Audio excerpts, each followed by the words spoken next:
Boa. Entrou aí. Enfim. Vamos lá. Se tiver alto alguém que estiver me ouvindo, porque eu não gosto de falar, não é. Tá ouvindo? O Sandro, você tá me ouvindo? A música tá alta? Não, né? Tá.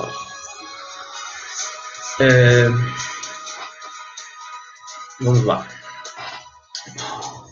O último vídeo que eu fiz para agradecer ao penúltimo vídeo que eu tinha feito, que foi quando eu pedi misericórdia pela dor que o Gaspar estava passando, e ele faleceu depois de 2 dias. Pode ter sido pura coincidência, eu não sei, mas enfim, a gente veio agradecer. Eu recebo de entidade, seja no templo, ou seja através da minha mediunidade, os pedidos, e sempre respeitando a minha vontade, né? Sem vontade faço nada. Então eu tô com hoje a hora marcada, eu isso vai daqui a pouco. Você aqui 25, coloquei um reloginho aqui que realmente me desperta. Deixa eu baixar. É foco. Essa porra me desperta. Graças a Deus. Porque senão eu perderia a hora vários dias. Atrapalha muita coisa, porque esses digitais só dá trilha para os meus sonos e minhas projeções astrais. Não me levanta, não. O Sol está entrando em Gêmeos daqui a pouquinho, aqui no Hemisfério Sul. Está 29, pelo meu sentido, 29,77 graus de touro. Então vai entrar daqui para de noite aí em Gêmeos. No último vídeo, eu tinha acabado de sair do tempo de uma gira e é como quem bebe, é como se eu ficasse embriagado, porque eu fico em contato com outros planos. Se alguém que já tomou chá de ayahuasca, eu consigo aquele estado só de ir numa gira de umbanda. Eu começo a conversar com a galera no inconsciente, que eu fico em silêncio, e no máximo eu vou me consultar com alguém lá, com alguma entidade e tal. Aí eu falo que eu também filho de Deus, mas eu volto muito bem, me achando que posso falar muita coisa. E que eu falei de merda no outro vídeo, citando o nome. Outro dia eu acordei, falei, nossa, será que eu sonhei? Aí quando eu fui ver, eu tinha feito aquilo, parecia o Sheldon quando ele, no The Big Bang Theory, quando ele bebeu para poder receber o prêmio, para poder ficar sem vergonha, e não acreditava que ele tinha tirado as calças. Mais ou menos, citei nome, falei do que não podia falar, fiz uma porcaria, como se não tivesse aprendido que eu fiz com o Debarão. O Debarão falou, tudo bem. Ele veio, quando eu assisti o filme, foi engraçado o que aconteceu, que eu falei no vídeo passado.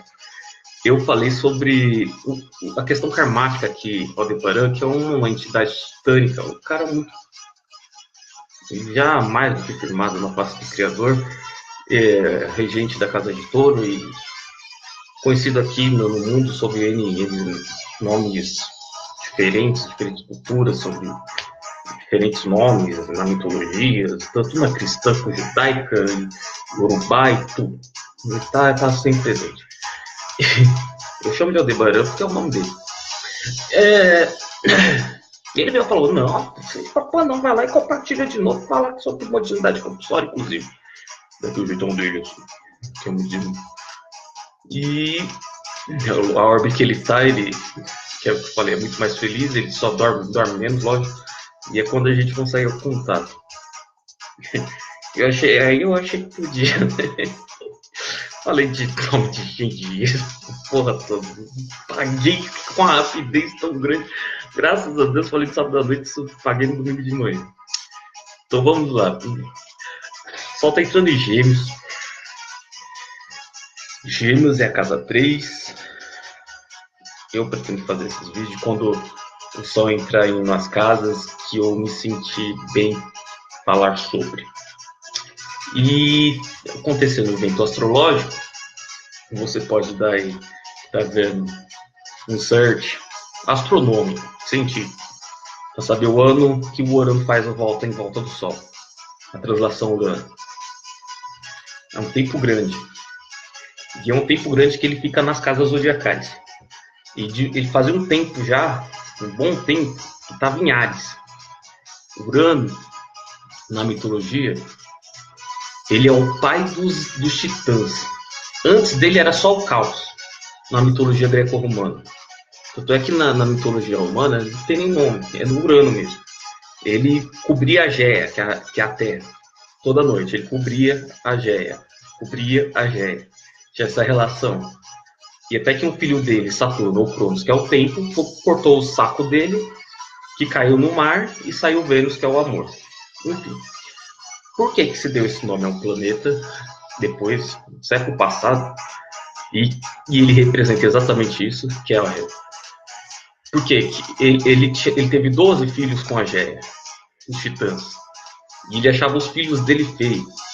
E ele não gostava dos filhos. Por isso que Saturno, o Cronos, fez o que fez. E a mitologia continua, né? Mas Urano, ele representa isso. Ele representa a busca da beleza, da perfeição, da revolta. Ele é revolta. Um planeta que está em exílio, em revolta. Ele estava em Áries. Que Áries é um signo que a gente que conhece um ariano sabe, não preciso nem dizer, né? O pessoal é do bem, mas é nervoso. E agora tá em Touro. Uma semana que para mim foi marcante. E vai ficar um bom tempo aí. O Touro é um signo da preguiça, do egoísmo, mas é um signo terra. Eu acho muito bom. É mesmo sei. E fora isso, tem vários significados, que é Urano em Touro. Estou bem protegidinho aqui, para não falar besteira, com o apostolado sagrado do coração. Opa! Não, enfim, antivírus.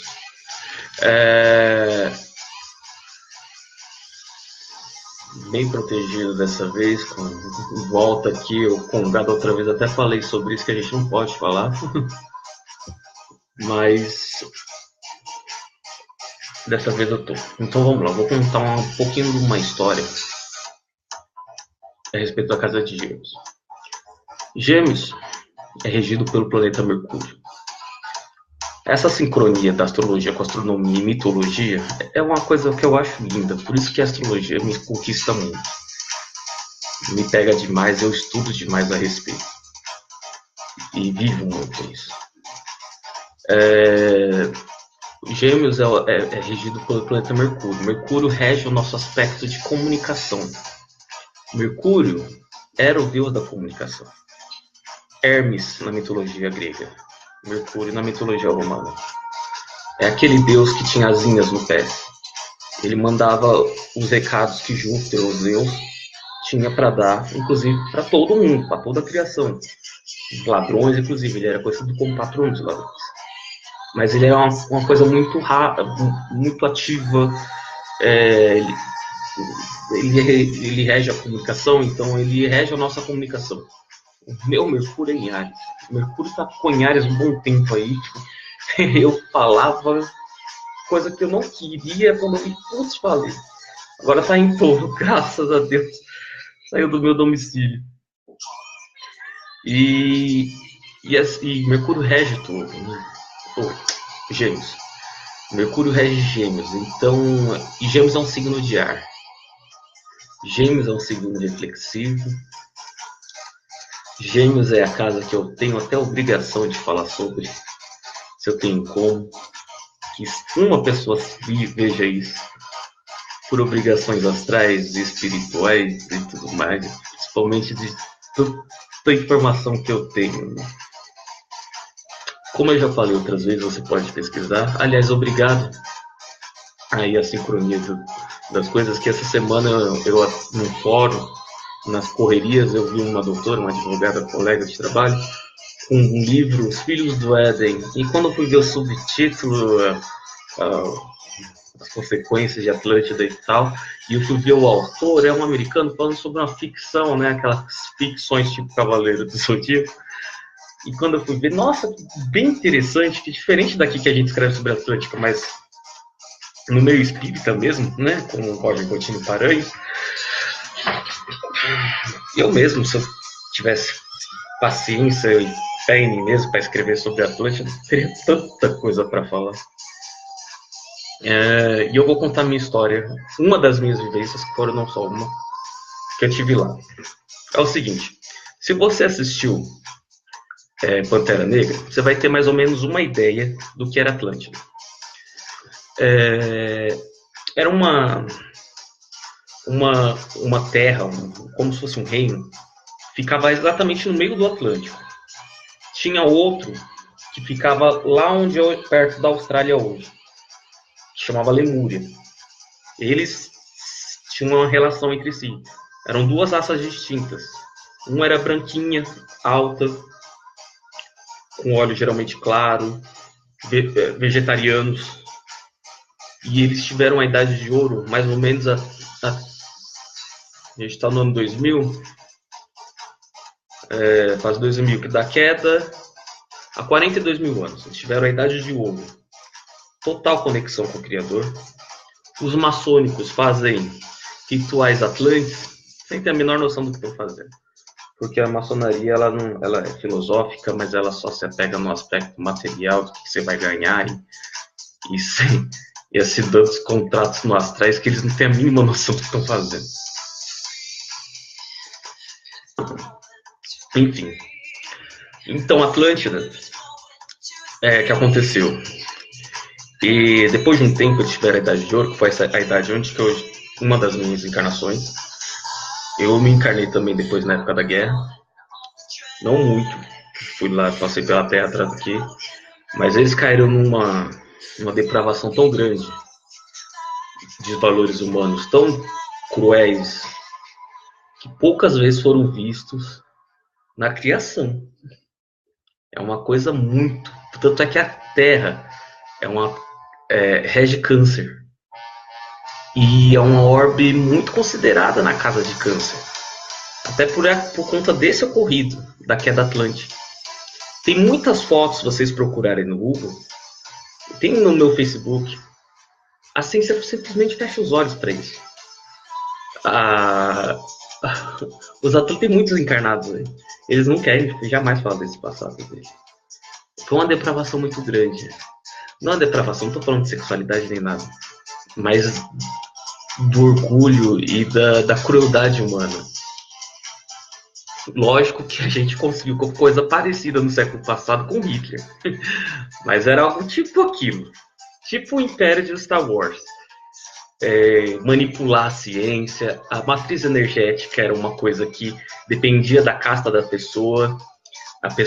Tinha os energizadores do Vril, que era mais ou menos o prana que a gente tem aqui. E essas pessoas eram responsáveis pela energia daquele lugar.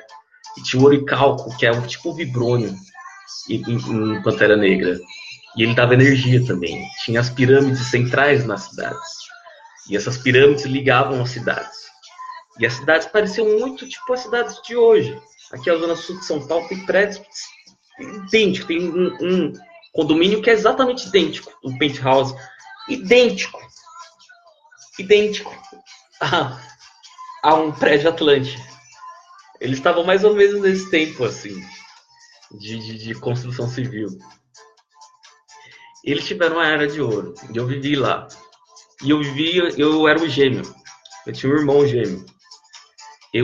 Só que a gente era mistura de Atlante e Lemuriano. A nossa mãe era Atlante, nosso pai era Lemuriano. As pessoas faziam conscientemente, é o que os pais fazem hoje, mais um acordo no astral para poder as pessoas encarnarem aqui. E nós viemos, porque eu e esse cara aí, a gente tem uma ligação muito forte. Ele está encarnado aqui, inclusive, nesse exato momento. E a gente viveu juntos e em Atlântida tinha uma coisa muito parecida com vôlei. Era bem parecido. Só que se você acertasse a pessoa estava fora. E esse era o objetivo. Você tinha que acertar pessoas. A pessoa batia, tinha que voltar. Bem parecido com o vôlei. Mas se você acertasse a pessoa de forma que a bola batesse nela e não, ou fosse para fora, ou a pessoa caísse, a pessoa estava fora. E esse era o grande. E isso era a idade de ouro de Atlântida. O criador era reverenciado, a criação do seu aspecto feminino também. Vivia-se muito feliz ali. Os exilados de Capela, as primeiras levas começaram a chegar em Atlântida.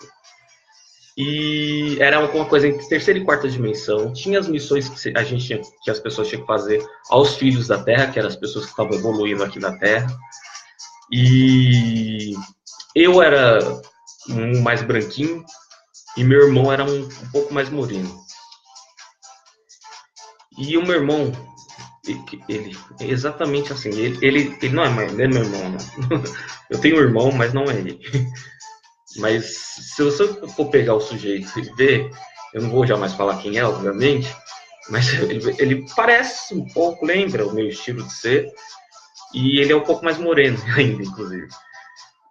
Mas ele tinha várias questões, tipo, a Atlântida era vegetariana e Atlântida era um pouco como a Europa não, como os americanos são hoje pro resto do mundo, sabe, em relação à Lemúria. A Lemúria era tido como um pouco selvagem, que eles eram, além de ser morenos, eles comiam carne,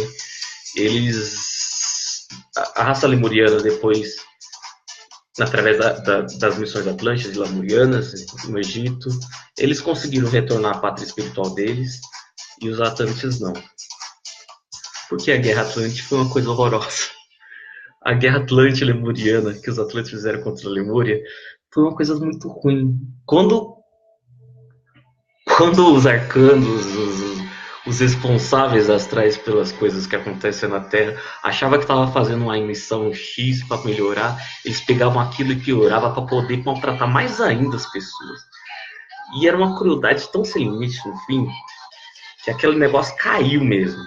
Dividiu, virou uma ilha grande, e de uma vez morreram mais de 100 milhões de pessoas. Tem muita múmia atlântica aí no Oceano Atlântico. Tem muita foto disso no mundo. Enfim.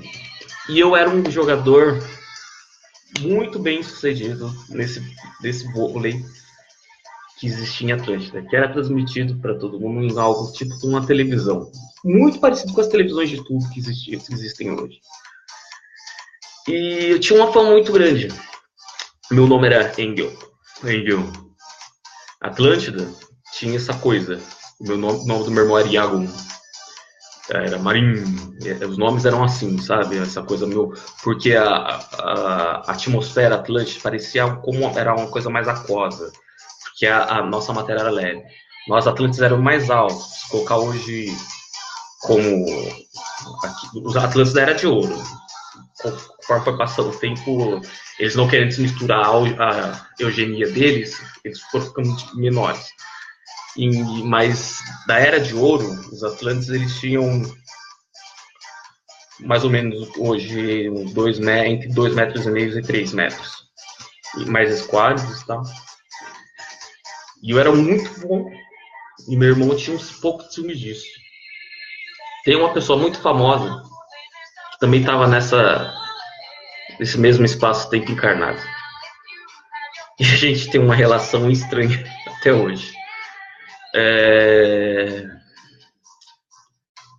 Eu voltei para o plano astral de uma forma que, como era uma terceira e quarta dimensão, eu e a Maria Padilha, a gente estava juntos, nós éramos amigos, a gente estudava, a gente fazia missões juntos.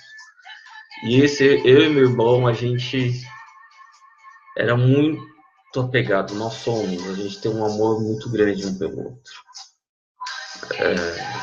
Ou até hoje, quando eu vejo ele, essa pessoa, a gente se entende pelo olhar. É uma coisa muito mágica. E ele, por exemplo, ele comia carne escondida. Sabe esse tipo de coisa? Ele não concordava com certas coisas que era feita em Atlântida. A gente vivia entre Atlântida e Lemúria. Era uma coisa que ia viajar 1 hora por causa do transporte, que era outra tecnologia, energia taquiônica e tudo mais. É, e eu fui tão traído na minha pós-adolescência, eu e a Maria Padilha, ela, Padilha, da Umbanda, morendona, olhão azul, linda. Ela era lemuriana, mas ela morava em Atlântida. E linda, maravilhosa. Tinha muita excitação as pessoas em cima dela. E ela tinha um machismo já um pouco na cultura, especialmente atlântica. E ela se cansou também. E a gente fez o quê? A gente pegou uma bola, sacou, fez uma questão bem energética que a gente sabia fazer, e a gente desencarnou e entrou na bola, para ir embora. E foi o que aconteceu. E apagamos a memória de que estava presente. E a gente acabou virando uma deidade depois. Esse meu irmão ficou muito mal, se jogou, se matou e virou uma lenda depois, enfim. Essa questão que eu queria falar sobre gêmeos. E é por isso que essa questão ficou marcada na casa de gêmeos. Se você acha que eu inventei essa história, não, essa história eu lembro das coisas de vidas passadas como a gente lembra do dia de ontem. Não tem. Tanto é que eu comprovei, vai fazer 2 anos que eu comprovo com essa pessoa à distância certas coisas. Porque eu também tinha minhas dúvidas, óbvio. Que aconteceu aqui, não? Será que eu sabia que aconteceu, mas será que era aqui na Terra? Será que era tanto? Eu me aprofundei muito, tem muita literatura vasta a respeito disso. E eu queria aproveitar, só entrando em Gêmeos, para falar dessa história, né? Que é legal. Ninguém tem como falar isso. Um dia eu escrevo um livro e falo a respeito da vida, como foi tudo mais isso. Mas foi bacana. A traição foi o seguinte: esse meu irmão ele também jogava bem vôlei. E era uma espécie de campeonato internacional que era a final. Se jogava vôlei de sunga, inclusive, né? Ele tinha muito ciúme de mim. E quando eu vi, ele estava no time adversário. No final. Ele tinha saído e feito toda a transação sem eu saber. E eu olhei pra Padilha, o nome dela era Marim. Eu olhei pra Padilha e eu falei, enfim, na Atlântida, né? E a gente olhou pro outro, ela também tinha acabado de levar uma traição fodida. Não acontece com outro, né? Igual que aconteceu no lance de eu ter falado o que aconteceu antes do filme Guerra Infinita.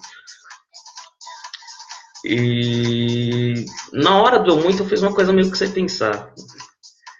E o Egon acabou, depois quando ele se lembrou do que ocorreu ali naquele momento, que estava o irmão dele, o amado irmão, e se jogou do prédio que a gente morava. Abraçou o próprio ele, me viu na verdade no espelho, assim, tipo, estava tentando me aproximar dele, ele teve um pouco de mediunidade, na hora me viu, tentou abraçar aquilo, se jogou e se matou. E, enfim, me conheceu o destino de quem se mata, né? Principalmente naquela época. Dói pra porra até hoje falar sobre isso, acredita? Pois é, o caso do Aldebaran que matou a própria filha, você pode ver no Guerra Infinita, tipo, o Aldebaran é o Thanos. O Thanos também mata a própria filha dele ali, eu não tinha a menor ideia. Por isso que eu falei no último vídeo, que ele tá superando isso, superou muito bem. E eu tenho então essa questão na Terra que me marcou muito. Eu me senti culpado, o sujeito sofreu muito. Eu desejo sempre o melhor dele. Eu sigo escondido, já fiz umas merdas aí. Mas é um sujeito que tá crescendo, graças a Deus, na vida. Conheci ele já aqui nessa encarnação presente particular. Foi na época que eu conheci a psicopata que eu morei junto. Lá pra 2012, por aí. Temos alguma relação assim, sei lá, uma coisa estranha, que só ele a gente sabe explicar. Que ele sabe das minhas particularidades e ele sabe que eu sei das dele, sem a gente poder precisar falar nada. Mas a pessoa que tá bem, graças a Deus, está muito bem. Eu amo e sempre amarei, e a gente torce, a gente sabe quando vai pro astral. É uma coisa geminiana, não é mesmo? Não é meu corpo. Gelo, não sei. Aí, a Padilha, a gente tem essa grande questão de quando a gente vai aparecer, quando vai achar a nossa tampa de verdade, né? Essa temporal. Não sei, não achei ainda. Não sei nem se eu vou ter minha tampa extratemporal até minha avó morrer aqui. Minhas esperanças têm diminuído, mas eu só é muita oração.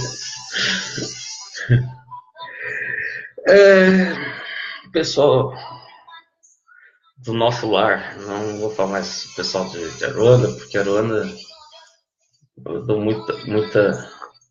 Já falta 10 minutos para eu poder sair. Eu dou muita bandeira pro pessoal de Aruanda, a Padilha me deu uma bronca.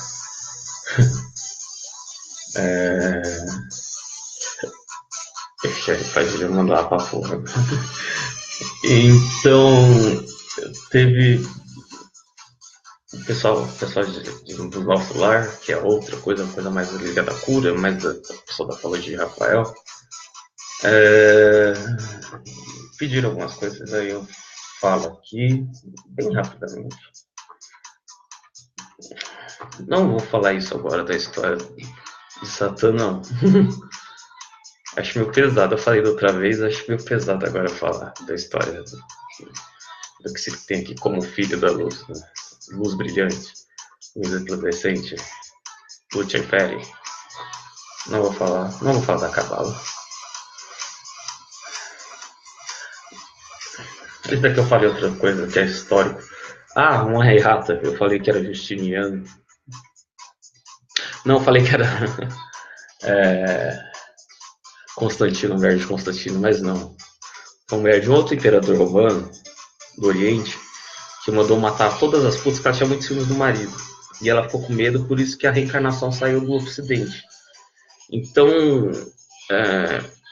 tanto é que esse livro que eu vi, que eu achei que me interessou, é uma ficção americana, que fala Os Filhos do Éden, e isso é tratado de forma espiritual, séria. Kardec só deu frutos aqui. Então essa religiosidade que leva em consideração vidas passadas é uma coisa bem jabuticaba no mundo ocidental. Só tem no Brasil, você não vai achar em lugar nenhum. Lugar nenhum. Vai ter um outro esotérico aí no mundo, mas não é muito levado a sério. É que a gente vai levando a sério mesmo. Porque aqui no plano espiritual, o Brasil é muito levado a sério. Eu teve um dia que eu encontrei um taurino numa festa aí, uma festa legal, e é engraçado que o horóscopo é uma forma de a gente explicar o processo de criação. E eu ouvi falar de uma coisa que eu nunca tinha ouvido falar, que são as runas. Pois é, a escrita nórdica, que tem em si uma série de outras coisas, que eu estou aprendendo isso é muito bom. Estou agradecendo aqui desse casal que eu conheci, muito bom, fiz amizade, a gente tem mantido contato. Nesse mesmo dia, encontrei uma pessoa que estava no banheiro, e acho que ele tinha um salmo nas costas em hebraico, e eu estava tentando ler, né? E ele falou que era. Perguntei se que ele falou que estava entrando nesse mundo agora. Eu falei, você é hétero, bissexual, uma coisa assim? Aí ele falou, não, nesse mundo de vocês gays que fazem o que querem, onde querem. Eu falei, Aí eu falei, que religião que você tem isso daí escrito? Ele falou, não tem religião nenhuma, porque a religião afasta a gente de Deus. Eu falei, bem, na visão marxista, que eu também tenho um pouco, a religião realmente afasta a pessoa do Criador. Mas como é meu exemplo, que eu procurei, eu lido com pessoas que, graças a Deus, meu Deus, não deixam eu me sentir tão sozinho no mundo.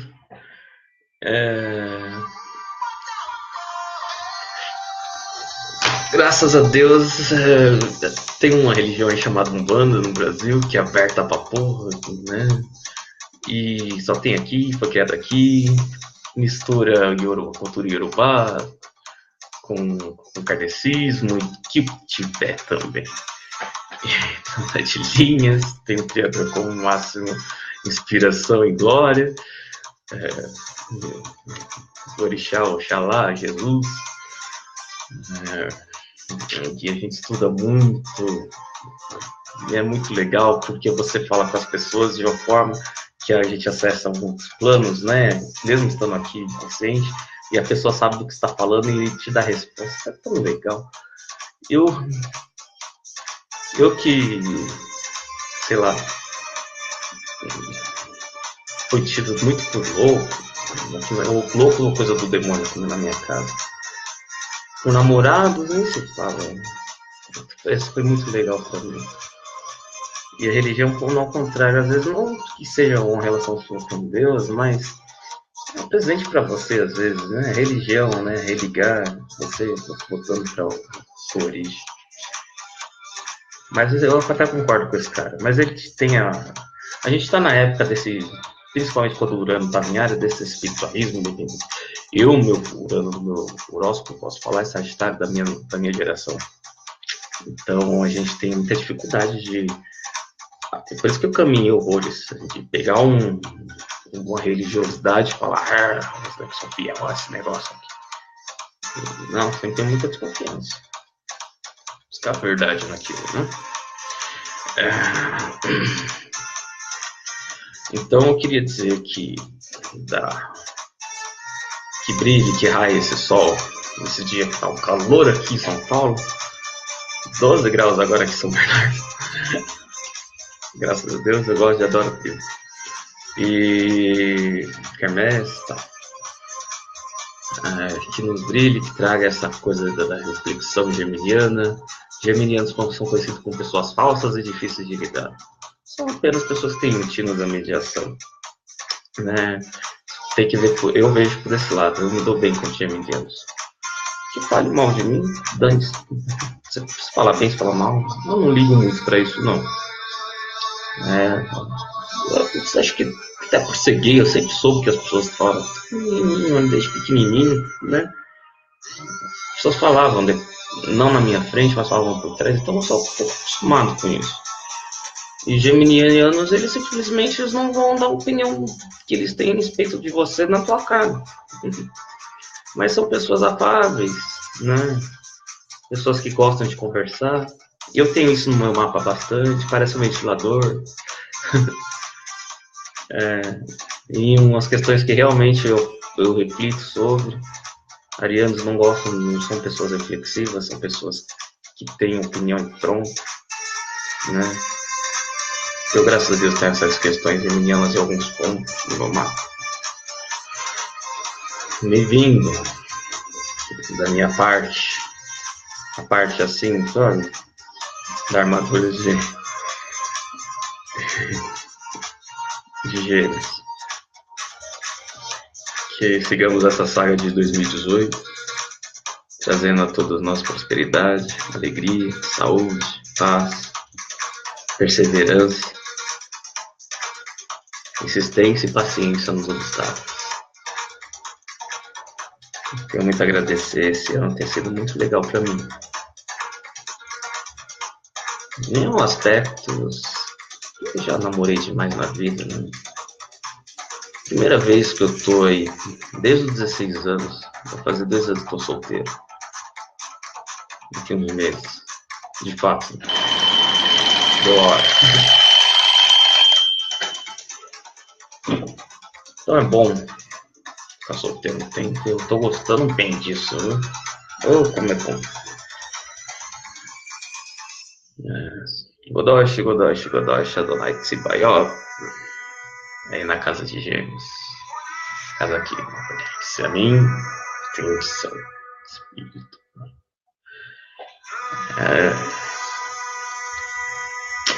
Entramos em Gêmeos. Fé e esperança sempre. Todo mundo aí. Tchau. Que eu vou sentir uns contatos na humilha católica aqui.